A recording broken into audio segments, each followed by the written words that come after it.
The Scottish wildcat is our last remaining native cat species in this country. We've persecuted the northern lynx to extinction, and so the Scottish wildcat is it. It's the last one. We need to do what we can to help it. And it's almost like the 11th hour now because they are so endangered. So we have to pool all our resources together from many different angles to save this special animal, this special cat.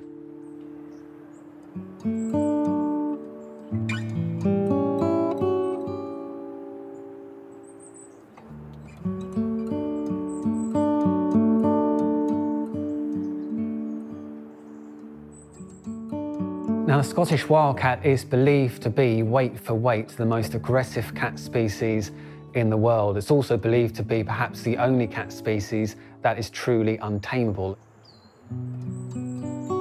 I think their reputation for an untamable nature just really highlights that they are different right to the core from our domestic cats. So a domestic cat that's been neglected or not used to humans at all can usually be gradually brought round to trust humans over time. Whereas a wild cat, you know, for 8,000 to 9,000 years at least, has been a wild animal and is never really going to entirely trust humans.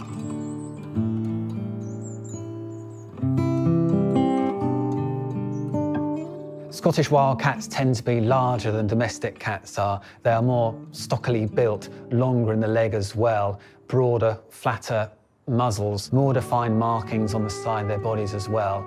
To look at, perhaps arguably the biggest difference between a Scottish wildcat and a domestic cat will be their tail. A Scottish wildcat's tail is slightly shorter, it's a lot thicker, a lot bushier, usually 4 or 5 black dark rings. They also behave differently in the way they move and act.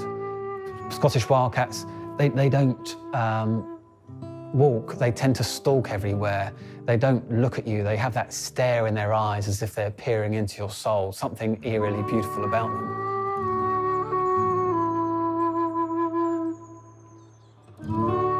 So wild cats also behave differently to domestic origin cats. So, for instance, we know they use the landscape differently, we know they're more nocturnal and so forth. Another difference is the fact that they only breed once a year, whereas domestic origin cats can breed several times a year. So there are subtle differences like that in behaviour as well as appearance.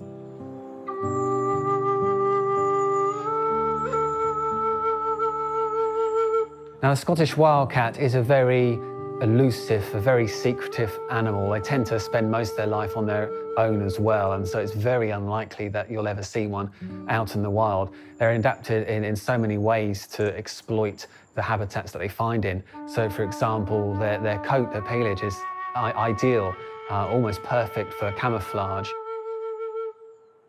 Scottish wildcats are ambush hunters, and they're typically found on edge habitats, so they're not necessarily found in the dense pine plantations, but they are on the mixed woodland. And in that transitional areas, you'll get animals moving from forest to open grassland. They know exactly where to hunt, they've got their techniques and are able to catch, for a small cat, relatively large prey.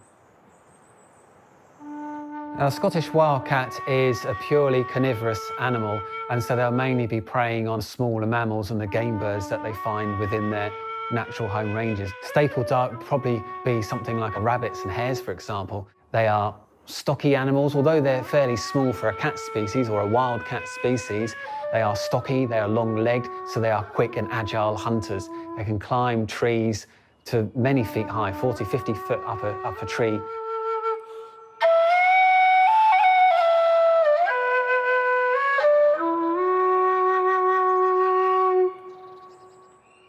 An accurate population of Scottish wildcats is very difficult to come up with, and you'll talk to different people and they'll give you different answers.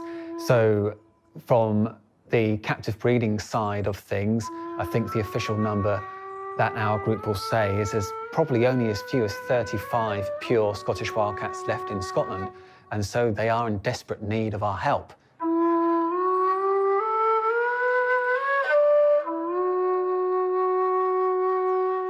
It's always difficult to count a population that exists in really low numbers of any mammal, but it's particularly difficult with wildcats because they're so elusive, they're naturally very, very shy. Not only are they quite nocturnal, but they're also just really sneaky. The way they move through the landscape is very much sticking to cover, taking routes that allow them to sneak around without coming out into the open too much.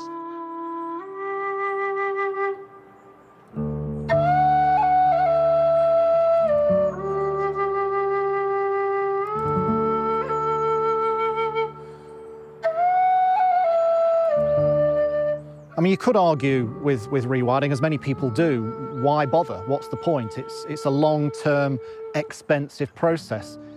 And I would answer that question with another question, and that is, you know, what's the alternative? We have ongoing species loss, we have ongoing habitat fragmentation, climate change, of course, is accelerating. We are in danger as a species of losing our basic life support system.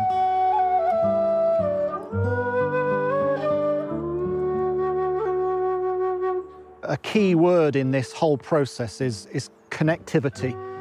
We have a very fragmented landscape here in Scotland. We need to really be thinking about connecting individual fragments of native woodland, for example, to allow the free movement of species like crested tits, red squirrels, wildcats, who need these wildlife corridors to recolonise areas where, in some cases, they've not been seen for decades, even centuries.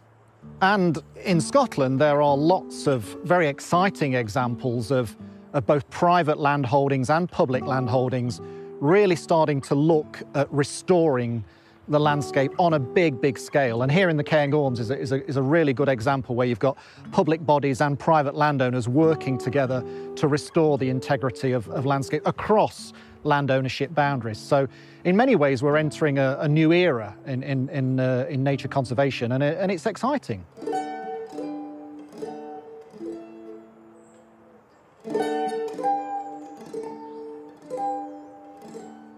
The wildcat's incredibly iconic in Scotland. It's culturally, it's an incredibly important species. It's at the top of the food chain. It's woven into the history of Scotland with the Highland clans, and it's a critically endangered species.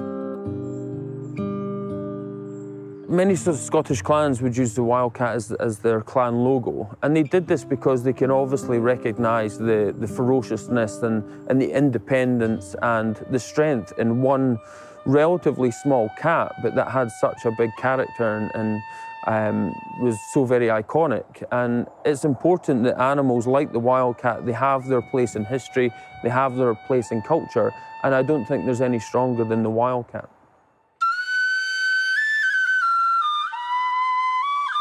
Wildcats were historically persecuted and were only given legal protection in the 1980s, which is quite recently. Since then, things have improved a lot, but we're still finding that occasionally they get accidentally killed by gamekeepers and pest controllers.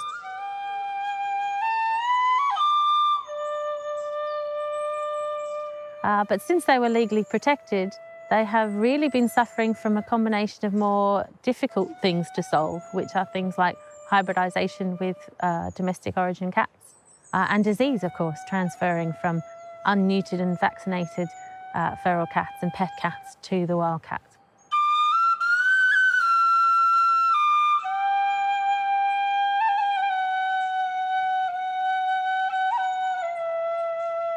Hybridisation is sometimes called crossbreeding or introgression. It's where animals of different genetic origin cross.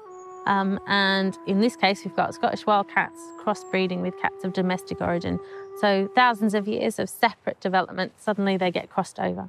And why that's a problem is that every time that happens, the genes are diluted and all those features and adaptations that make a Scottish wildcat special get diluted down and are gradually lost. So as well as changing in appearance, it's losing some of those advantages that help it do its job in the environment and survive out here.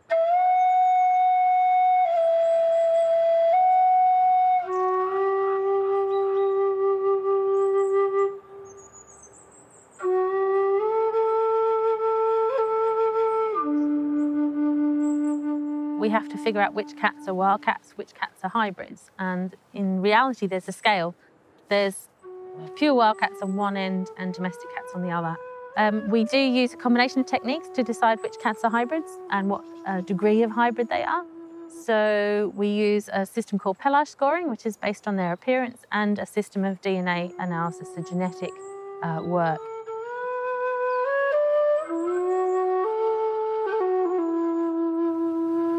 So we're just checking the SD cards from the cameras we visited today. So these are the cameras we've got placed out in locations where we're monitoring cats, both wild cats and feral cats. This is ideal because it shows us so many different features of the cat. So we've got his tail shape, we've got the shape of the bands here, we've got the extent of the dorsal line. He's also got very distinctive leg stripes. So when I'm trying to figure out an individual, the fact he's got one really thick one and two narrow ones and a third angular one, that's the kind of thing I can compare to other cat videos and images.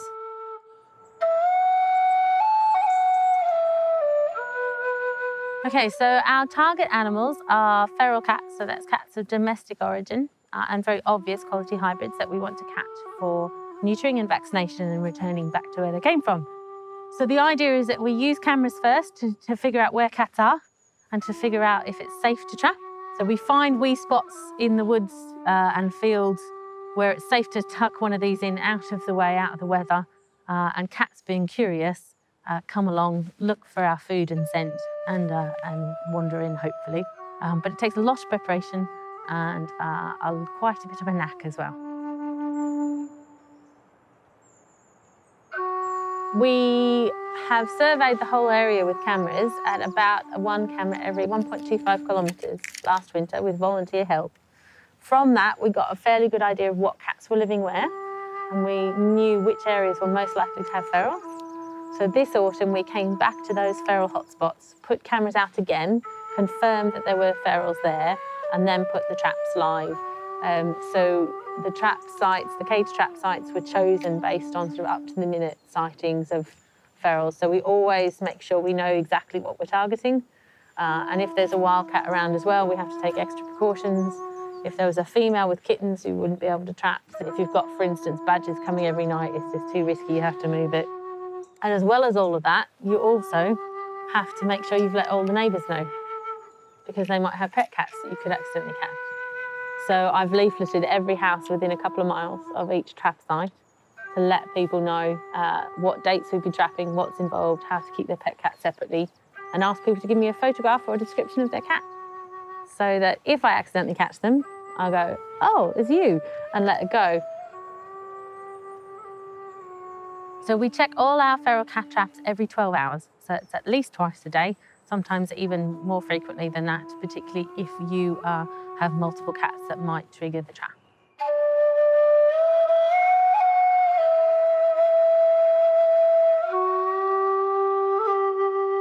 I got a letter through the door about the scheme they were doing round about this area. I contacted her and told her the story. I've got 3 kittens and they needed neutering. So she offered to do it through the Wildcat Trust, free of charge, because we're in a prime wildcat area. That's something that we're doing on an ongoing basis, and trying to do more of is educate the local community in the part that they can play.